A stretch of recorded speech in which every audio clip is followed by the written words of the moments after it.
as long as it doesn't ask me the same question. First of all, I just want to make sure on behalf of the Carolina Panthers that we thank Gaffney High School for being here. On a personal note, I don't know, maybe 20 years ago, I was an assistant coach at Western Carolina. I remember going to Gaffney High School. I've always had a tremendous respect for that program. Coach Jones does a great job, defending state champions, and I thought it was great for our players and those young people to have a tremendous day together. So thanks for their participation, and it was fun for us. So it was really a cool day. So. We noticed Terrace in a red jersey. Can you give us an update on him? Yeah, he's got a lower leg strain right now, so it shouldn't be too long. But unfortunately, he is out for a while. JC going to be day-to-day kind of thing? JC probably some early next week. Sullivan? The family matter, the death in the family. So I don't know. We got unfortunately, he got the call late last night. So our thoughts and prayers are with Sully and his whole family. And did JC have any kind of more soreness, Matt, that you were concerned? No, it's just part of all the protocol. And I hope you guys understand. I don't want to get into what all they're doing, but they've taken some things and said, hey, give him a couple days. And so I think we all feel really good about where it's headed. Yeah. Yes, sir. Coach, what does it mean to kind of give this opportunity to Gaffney to come out here and kind of see some of their heroes? I think Coach Jones said it best at the end when he said, hey, you guys are living, talking to our players. He spoke to our players. He said, hey, you guys are living these guys' dream, and you're also living the dreams of so many kids across the United States. So we'd love to do it with everybody, but, we want to support football at the highest level. We want to support the Carolinas. And so whether it's putting on a high school coaches clinic, whether it's the youth programs that we do, Riley Fields and Elise, they do an amazing job of just spreading football. I think it's a great game. I know sometimes parents wonder, hey, should my kids play football? I believe that if your kids want to play football, nothing teaches you more. So anything we can do to support it, we're going to do. And I think it's good for our guys. Sometimes, there's pressure and anxiety. Am I going to make the team? All these things. You get out here and you watch a bunch of young kids run around playing. You saw when they made a tackle, our defense went running out and they scored. CMC's down there dapping the kid up. That's what this game's all about. When you look at these, high school students and they're having this ability to be out here, and you think back to when you were their age, what piece of advice would you have given yourself that you would want these kids to know as they move on in their football careers and their lives? It's so deep. That's really deep. No, it's great. Shoot, I think the thing that if I could go back to the age I'd tell myself is that as you go along in life, things happen. You think that it's adversity. You think it's why did this happen to me? And you get to this point in your life, and you're a little bit older. And you look back at all these twists and turns in your life that you thought were bad. It's really this beautiful roadmap that leads you to where you're supposed to be. So, if I could say anything to them, it would be to treat people well, and everything that happens in life happens for a reason, and to try to take advantage of everything. How do y'all feel about the rhythm with CMC getting the off days and then coming back out here, just for that days and everything? How do y'all feel like that's going? I think it's going great. He's really comfortable in what we do, so he knows what we're doing. But at the same time, even yesterday, he had the day off, or the day before he had the day off, but we got a lot of high-speed yardage. We were able to run him, so I think the plan for him's a really good one. Matt, how crucial would it be to have him for 17 games this season?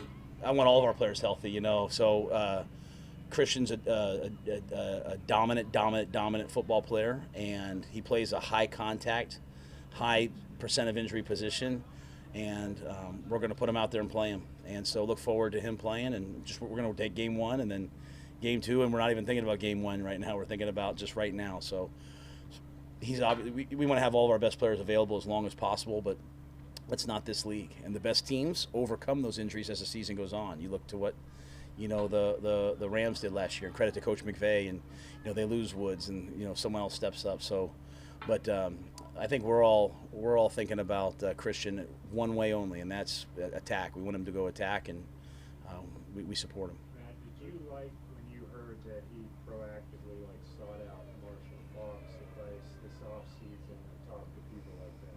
I love it. Yeah, I want that for all of our guys. We want them to do all the unrequired stuff. We believe that good happens in the building, great happens outside the building. So, and for all of our players, we consult with everybody we can, trying to make sure we have a plan, because every player is individual. So, Christian's done that for years, probably before even this. He has tremendous contacts, and so I lean on him. I'll say, hey, what did this guy say? What did that guy say? And same with many of our other players. What's your satisfaction level with those guys behind him?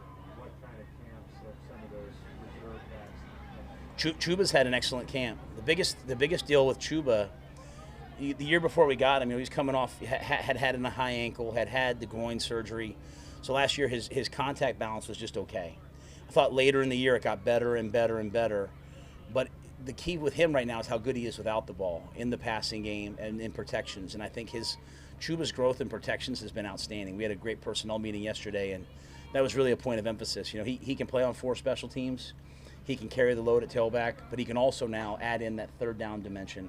And then Deontay, we think, is a guy that can be a tone setter, can be a first and second downhill running back, can set the tone, can be in short yardage goal line, can run the football at a really high level. Due to your injuries at defensive back, we're seeing Chris out there, Kalen rolling at times. What are you learning about those two young DBs in Chris role? Yeah, Chris Westry's a guy that's he's played in this league, so and we're excited about him. He has a knee that he has to manage, just from history.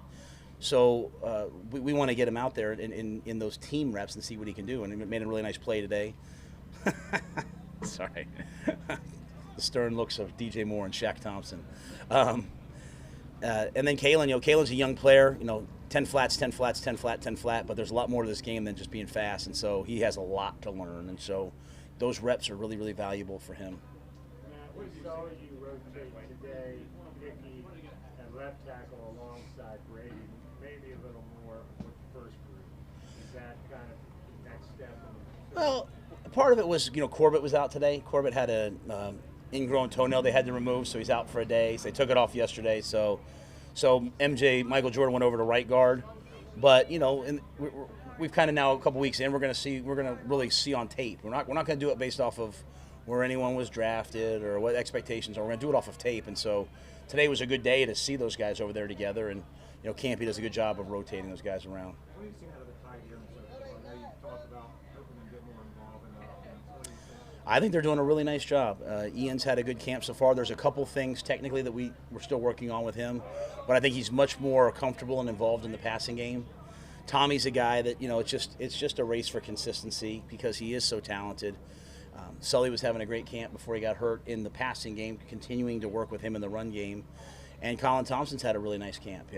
Made a great catch down there. He's a guy that, can do a lot of different things, and he's adding some production. And then Gio, that hybrid fullback tight end, excellent special teams player. So I think that, it's always one thing when you're the coach, when you bring a new coach in, talking to Ben after OTAs, he felt like that was one of the strengths of our offense was the tight end room. And I think that's how we feel. And it's not any one guy, and maybe it's not just a ton of just stats, but it's just the versatility and what they allow us to do.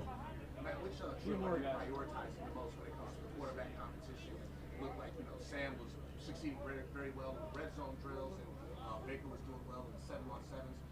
What do you like to prioritize when you're evaluating your quarterback? Yeah, I think it's just a total thing. I do think obviously anytime you're in team periods, you have a rush around you. That's way more applicable than 7-on-7. 7-on-7 it's like, to me, it's not a competitive drill. It's a teaching tool that takes you to the team periods.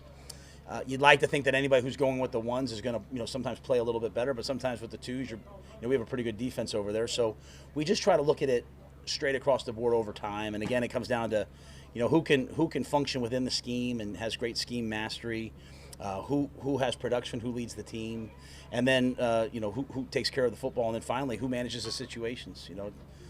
Great quarterbacks show up in the red zone. They show up in 2 minutes. They show up on third down. So we're going to look at that over a long time and then see sort of But those are the areas we're looking at. What do you thought about Davion Nixon's first couple of weeks? I know he was coming off that injury. Yeah, Dave. I'm sorry, I didn't mean to interrupt you. Davion has a tremendous amount of talent. It looks like he's getting back into form, healthy. It's just for him a matter of everything being serious and taking every day, maximizing every day.